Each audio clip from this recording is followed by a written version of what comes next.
welcome back to another episode of Sherlock Holmes vs. Jack the Ripper. Let's get back into it. The game. Okay, so what I'm looking for is like a bunch of random stuff. That's a mannequin.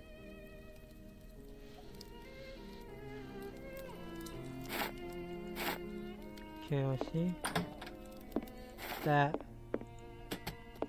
Go on this side. Nothing in that drawer.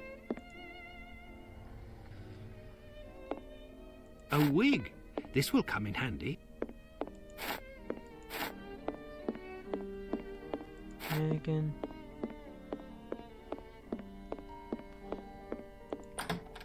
We gotta find some more stuff. Let's go see.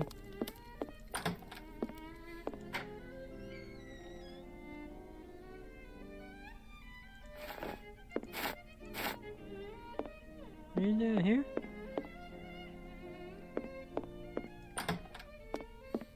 Okay.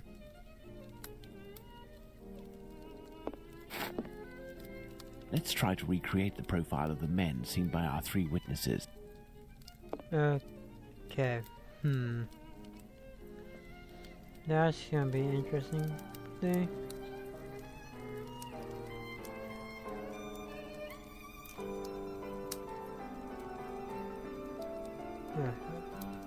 So, as for one of the murders, we have no witnesses whatsoever. As for the three other, we have at least one person who claims to have seen the victims talking to a man a few minutes before their death. Do you remember whom these would be, Watson?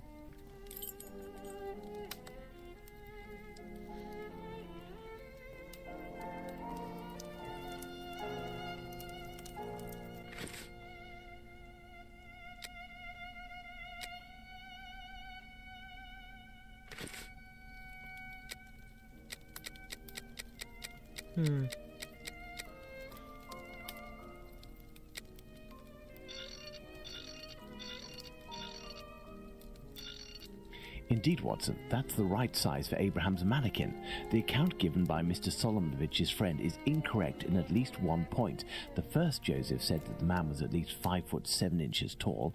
The second Joseph said he was 3 inches taller than the victim, whom we know was 5 feet tall, which would suggest a height of 5 foot 3 inches.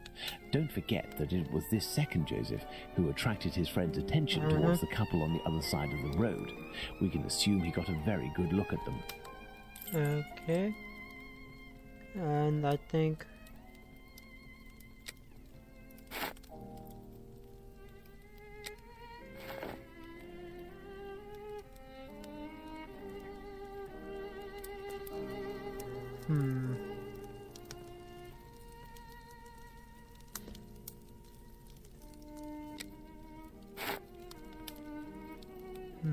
and then Perfect, Watson. okay. Let me see.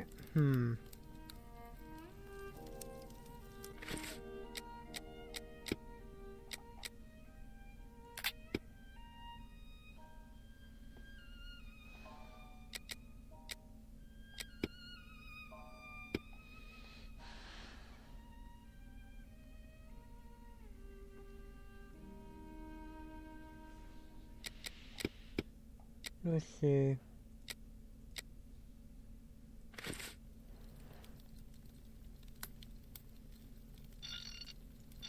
I think another 5'3". As for young P.C. Smith's account, he must have been mistaken about this person's real height. It is only an inch or two after all, and we can attribute the same height as the other two. Let's see. 40. You are this.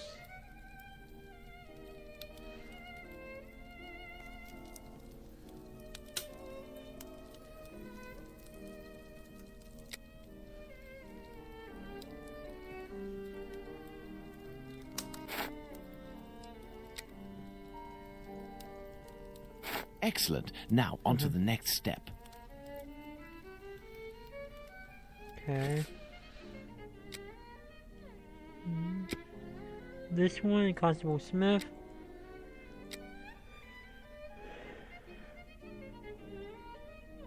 Let's see. Bravo, Watson. There are our 3 witnesses. So he said he was 26.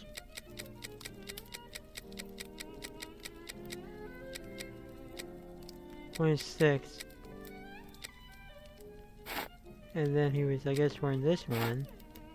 And then that cap. And he was 5'3" as well.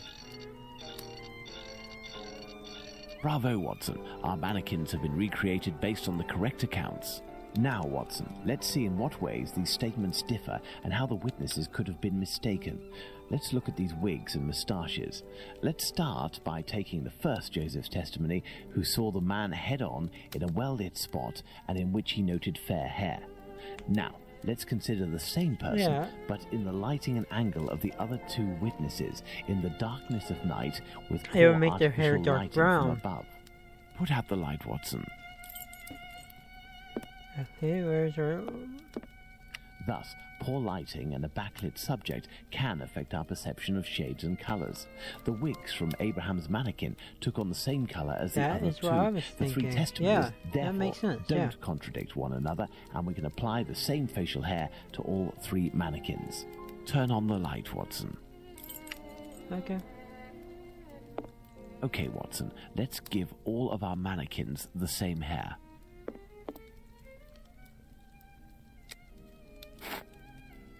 The guy's blonde. Yes, I have, Holmes. Well done, Watson.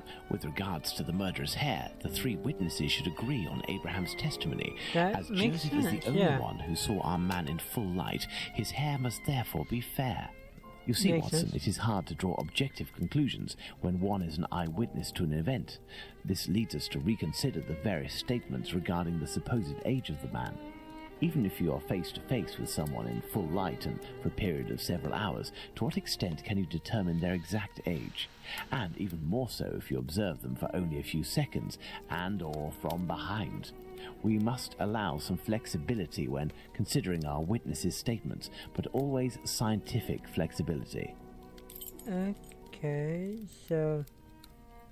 let's see...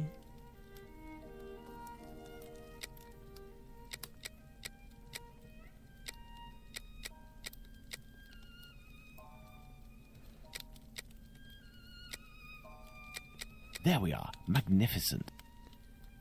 Okay.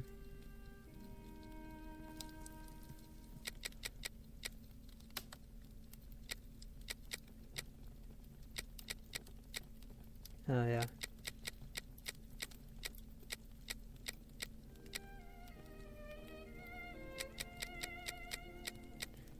Oh, this is interesting puzzle. 33 and then it's gonna be 47. There we are. Magnificent. 17 and I think I'm looking at this. It only makes sense if it was something like this. Because if you're looking at this one's be 18 and 37 now, or 34, and this is gonna be 19 and 33. There we are. Magnificent. Yes, I have, Holmes. Now that we have Okay. fully considered the witness accounts, let's see to what extent they agree. If we apply the range of error for each of our dummies, we can deduce the age of our murderer as precisely as possible.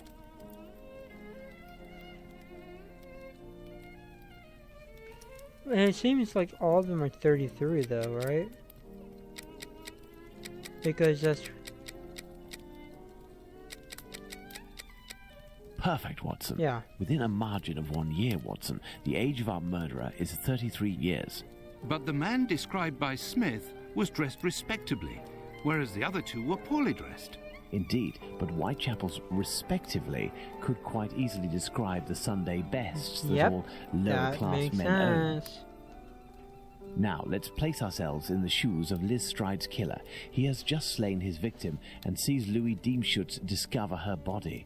Our killer is at great risk if he stays in the area. He therefore gets away from this spot. But he wants to kill again. However, he might have been spotted in the area before having committed the murder by a constable on his round, perhaps, who managed to get his description. What do you think the killer will do?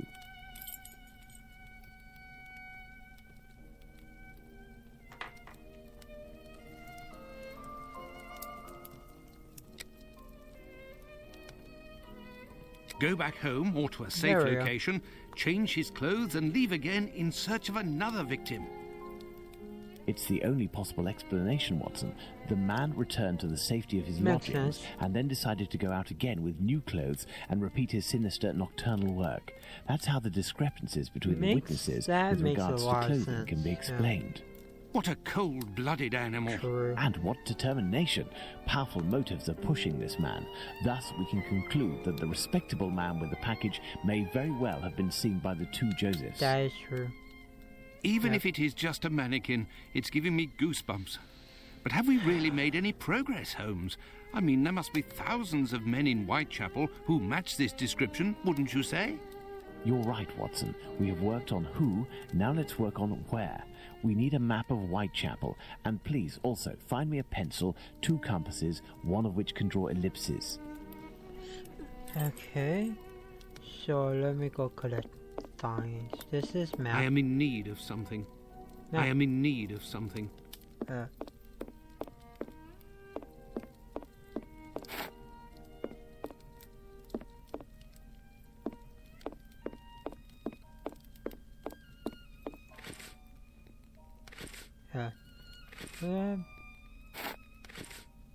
First of all, let's place our 4 murders on this map, as well as the spot where the graffito appeared, and the piece of apron was dropped.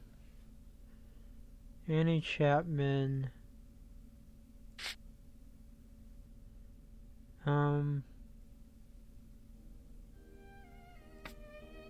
Okay. I remember her. That was like there. It was like. That was Mrs. Perfect, Watson. Let's connect each crime scene to the one out of the others that is the furthest.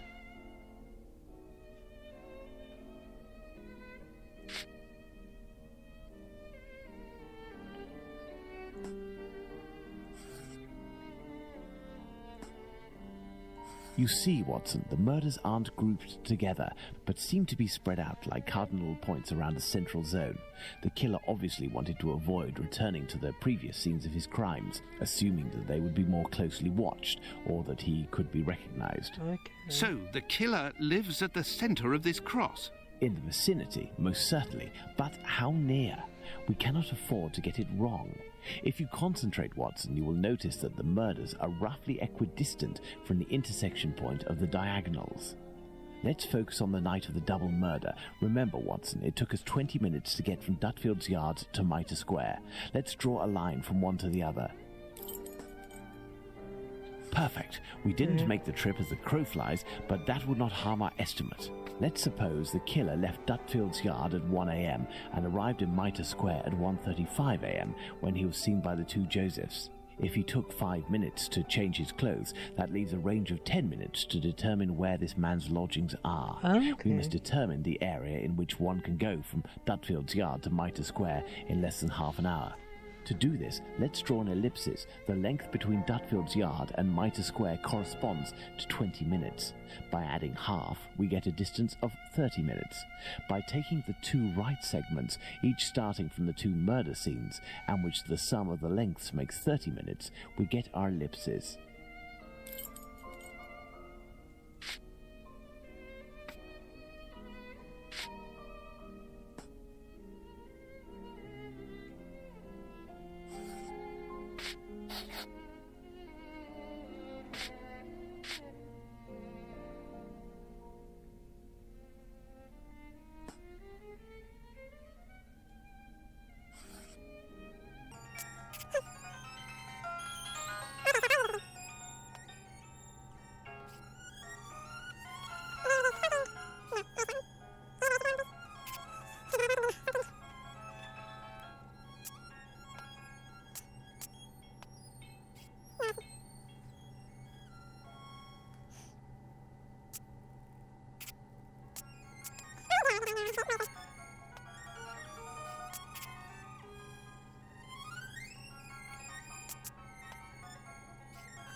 I'm gonna make this thing a little bit bigger. There we are, Watson. Our killer lives in this area. It's still rather a vast area, Holmes. Yes, indeed. And I our hate goal this. is to reduce this area as much as we can. We must consider the fact that the murder at Mitre Square was committed under a certain amount of pressure, given that the killer knew he was wanted for the acts he committed not long before. We can assume that he had to do it in a safe zone, that is, an area not far from where he lives. This is especially true of an act such Oh as the my gosh, graffiti that's carried out way after too two long. murders. Let's trace a circle around this point, with the distance separating it from Mitre Square as the radius. This will enable us to determine our killer's safe zone.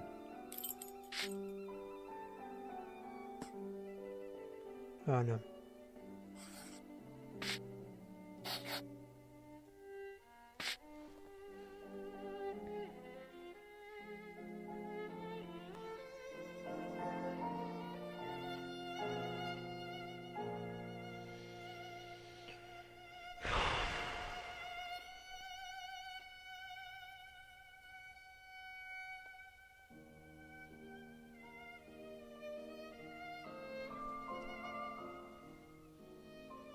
So we need something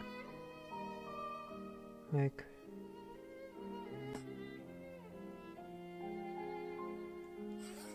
that's way too big. Okay, I think this one's not gonna take me halfway as long.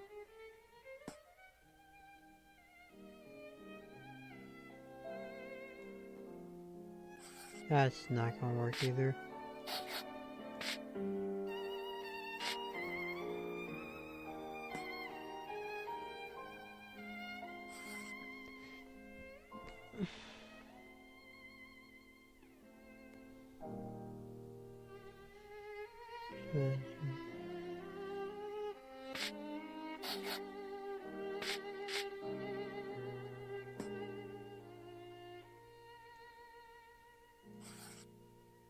That's not correct either. Maybe at the right here.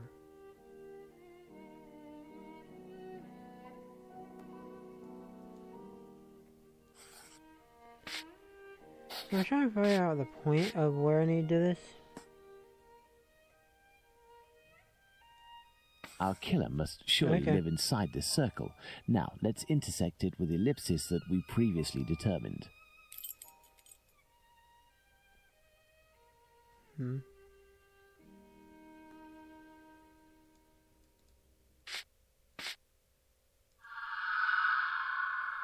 Oh, There we are, Watson, the Aldgate district. Shouldn't we inform the police so that No. they can concentrate their efforts on this area of Whitechapel? It is probably already crawling with inspectors, Watson, and I doubt that they would take us seriously, even if they were willing to listen to what we had to say. Let's focus instead on understanding the killer's modus operandi. We know our murderer preys on prostitutes who are penniless, weak, sick, or alcoholic, that he distracts them the moment before killing them, and that he left an anonymous message inciting anti-Semitic hatred at the that was entrance of a annoying. building occupied by Jews. How would you describe this man? What a coward. Indeed, he is a person of great cowardice. Let's look at his murders, and in particular, the depredations on the corpses, putting aside that of Liz Stride, because on that occasion his work was left unfinished. If we recall the observations made on the victims and the parts that were mutilated or damaged on each of the bodies, without forgetting the fact that he also removed one or more organs, we can ascertain that our killer evolves during the course of the murders, cowardly and still evolving. And yet, look at the location of our first murder, that of Polly Nichols in Bucks Row. It is the most distant from the area our killer would appear to live. Perhaps this murder was preceded by another within the killer's area. I believe a cowardly killer would commit his first murder in an area close to his home in order to find refuge as quickly as possible on carrying Makes out sense. the act. Holmes, an idea just occurred to me that fills me with dread. This evolution of which you speak. He will pursue his next victim as long as the conditions permit him to continue killing Watson. But how could one go even further in this horror? Look at what he did to that woman, Catherine Eddowes. In order to avoid having Ooh, to this answer is a that lot of question, information. we must act with haste and planning. Watson, I suggest you inform yourself on the mutilations sustained by the victims. We played with the idea that this could be an act of vengeance against prostitutes. If the mutilations correspond to areas affected by a specific pathology, perhaps the killer wanted to give an eye for an affliction he felt the prostitutes he knew were responsible for. And this trail leading to Dr. Tumblety Holmes? I also have a few things to look into in the meantime. I still have a primary witness to track down, not to mention old trails I've yet to pursue. See you soon, Watson. Okay. When we first spoke about the Bucks Row murder with Watson, he was reading a newspaper, The Star, dated September 1st, 1888, I believe, which mentioned similar murders in the preceding months. I have no chance of finding the police reports, but perhaps I could find some information at the Central News Agency. I must go there at once. Afterwards, I'll go back to see Abraham, the owner of the pet shop in Whitechapel. The second Joseph's statement would lead me to believe that he may know the man spotted on the corner of Church Passage that night. If that's the case, I must find this witness so I can question him. Okay, so let's go to the news agency. Let's do it. News agency time. Whoa. Ah, Bulling is there. It won't hurt just this once. Ah. Bulling's here. Oh, I guess I gotta talk to Bulling. Good day, chap. Hello, Mr. Bulling. So, did your colleague tell you about the tip? What tip? Ah, I see. I gave him an explosive tip and he went without you? Oh, that's not very sporting on his part. No doubt he took all of the credit for his discovery. You're winding me up, eh? I must show Bulling something to make him believe me. Oh, yeah. What do you want? Debt. I'm not winding you up. The proof is that he gave me this advance on the debt. The traitor! He owes me if I find him. Before I leave, can you do me a favor? Heck, tell me. I'm looking for some reliable info on the murders committed in Whitechapel in the months before Polly Nichols' attack. Reliable? Ha! You really think you'll find that here? Fine. I'll be honest with you. We have folders that group the dispatches from the current year into categories. In the police law category, you'll find the transcripts of the trials and investigations that we sell to the newspapers that ask us. Perfect. Sadly, I am out of time. I'll leave you to solve it, eh? You're the detective, aren't you? Okay, thank you, Bulling, idiot. Yeah. The dossiers are full of papers in dated envelopes. I can't open them. That would be too obvious. How can I tell which compartment to look in? No categories are indicated. This compartment was repaired recently. This compartment was repaired recently. So let's see.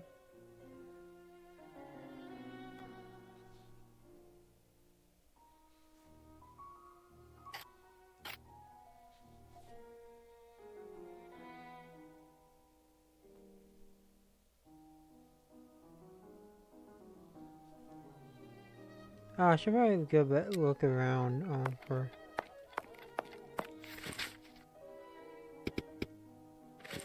Okay, let's see.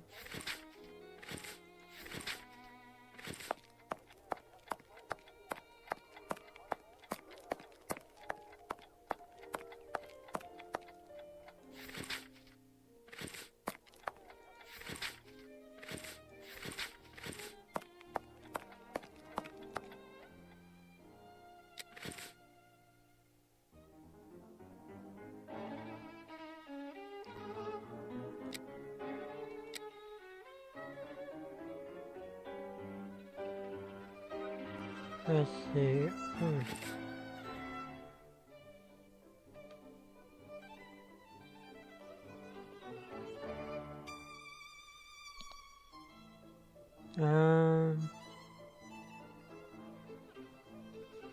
Let's see.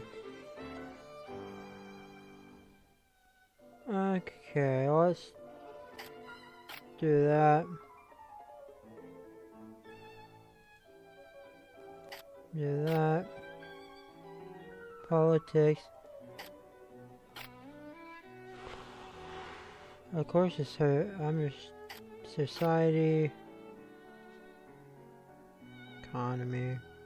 Let's see. Personality. Voice and wall. Inventions and science. Weather would probably. Because weather is probably the smallest one because it's all. No. Oh. These Okay. envelopes contain dispatches of police and judicial cases. Now, I need to open them discreetly. I must try to unglue the openings. This is where I'm going to leave this episode off, guys. See you next time, my ghost. Bye-bye. This episode's probably shorter.